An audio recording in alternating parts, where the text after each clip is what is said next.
today on Fluorosis Files with Mama Maji, we are at the Kenya Dental Association offices. Come with me as I engage Dr. Kahura Mundia.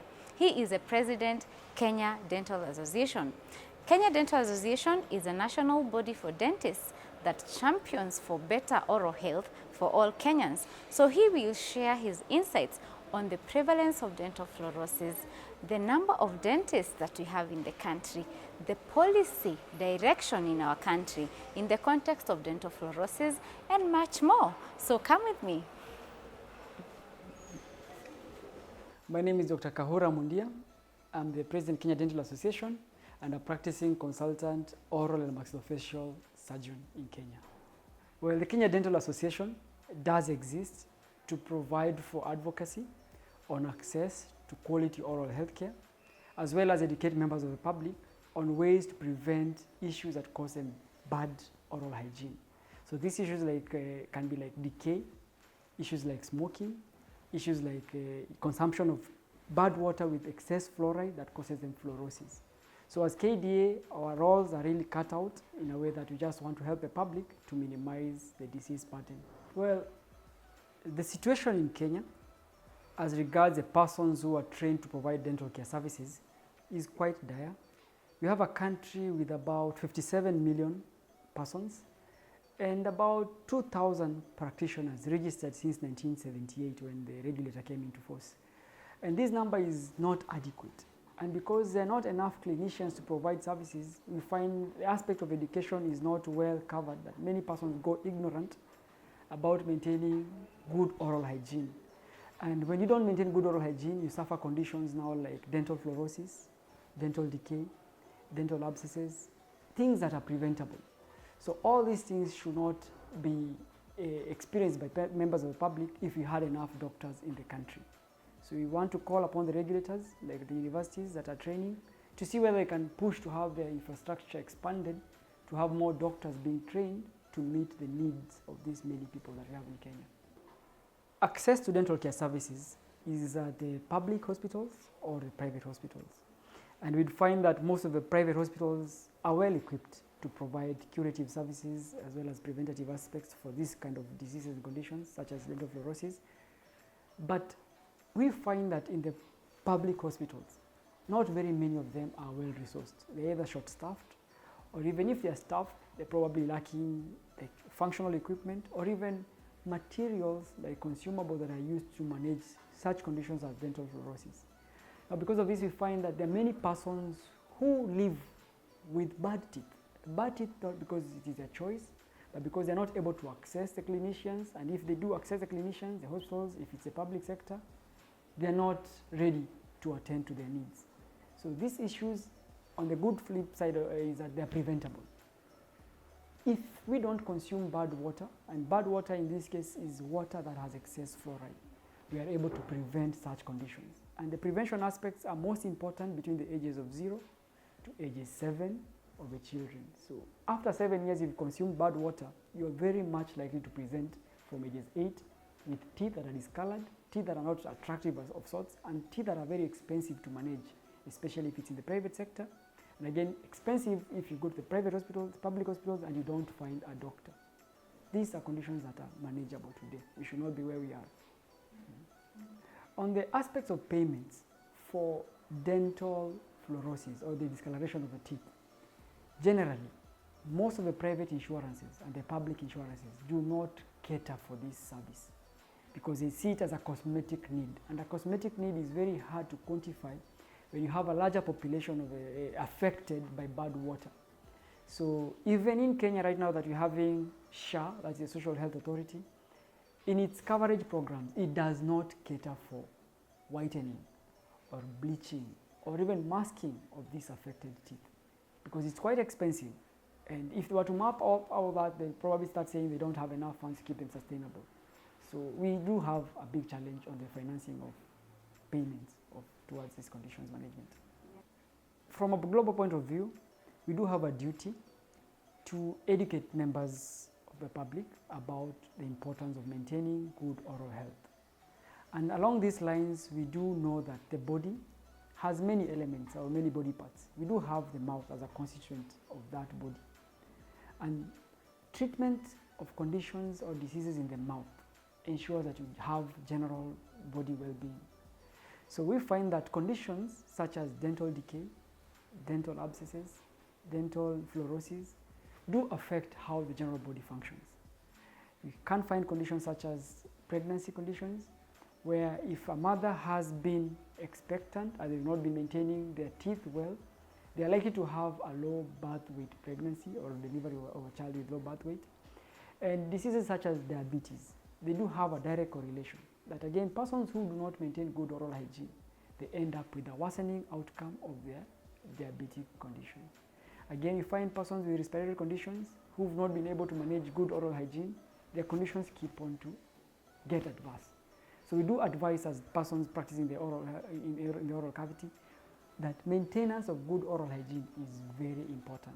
And it has been said before that a good oral hygiene ensures that you have a better outcome in your general well-being. Well, a lot has been said about fluoride. There is good and the bad of it. Generally, a little amount of fluoride, up to about 1 part per million in a container of water as measured, is healthy for the general protection of the teeth. So it is recommended that whenever you buy toothpaste, as adults, they should be fluoridated to that level. But again, fluoride in excess amounts, over and above that 1 part per million in the amount of a container that is holding the fluoride, is detrimental to oral health. So a little of it is good, excess of it is bad. So there have been stories that you should not use fluoride because fluoride is toxic to the body, fluoride causes mental conditions, retardation and all that, cerebral palsy. But there are stories that are out in the internet, they're not validated, and we'd want to ask the persons who are consuming these stories to seek professional validation and verification of the stories with the professional societies. Because without this, any rumor goes that fluoride is bad, fluoride is not good. And we even find that even in some countries like the US, they have even moved to add fluoride in their water. Now, this is the change of context because in the US, their water does not have enough fluoride. So they add fluoride in water, they add fluoride in milk or even in salt to strengthen the outcomes that are known to be beneficial to the person's teeth. But in our region, because we were in the volcanic rock conditions of the Rift Valley, our rock water table, as it is affected, it does present with water that has excess of the good thing. And the excess of it is the one that now we're talking about, which is known as skeletal fluorosis, in general skeletal affection, or dental fluorosis as it affects the teeth. And again, it does has issues of affecting the brain. Now, as KDA, in the year 2023, together with the body in charge of dentists in the world, we did come up with a world declaration. That is a position statement about where we are moving as a country by 2030 on the control of fluoride or the use of fluoride in our water resources. It is supported that we should not have this menace continuing past 2030. We should have reduction of up to 50% as per the strategic plans that have been developed.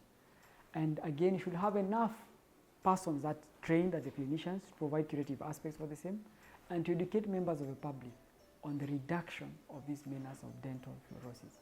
So it's a declaration that you're really keen on implementing, and we hope that all the stakeholders will be moving with us to enforce and ensure that it is coming into force.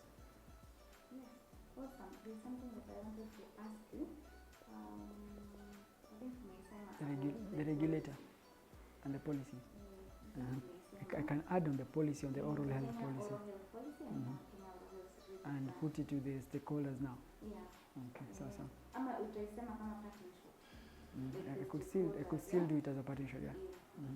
That would be awesome.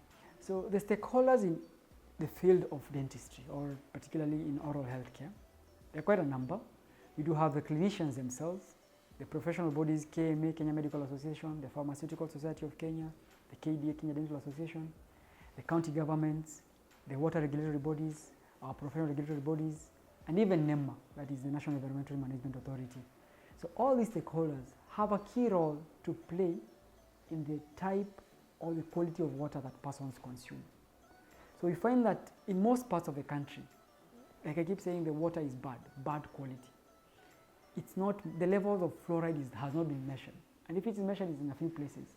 So most apartments or most water sources have very high water fluoride levels. And as per 2024, the National Environment Management Authority did publish regulations that are yet to be enforced on the level of domestic water fluoride that should be in that kind of water.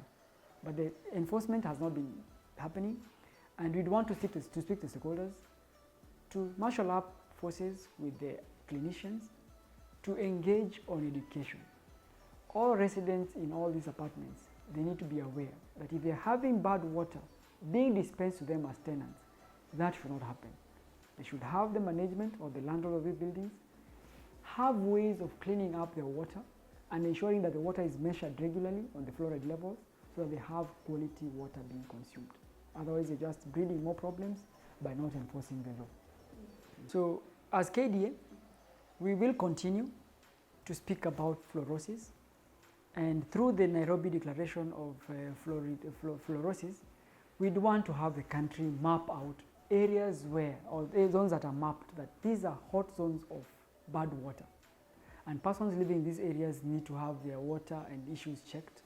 So because that information is put out there, you'll have persons being keen on their general well-being and their oral hygiene. Again, we'd want to engage with the Ministry of Health because it's a key stakeholder on this, to continue highlighting the policy, that is the oral health policy, as well as any other policy that is relevant in the aspect of regulation on the issues of excess fluoride in the water, which causes skeletal fluorosis, together for a fluorosis-free future. Asante.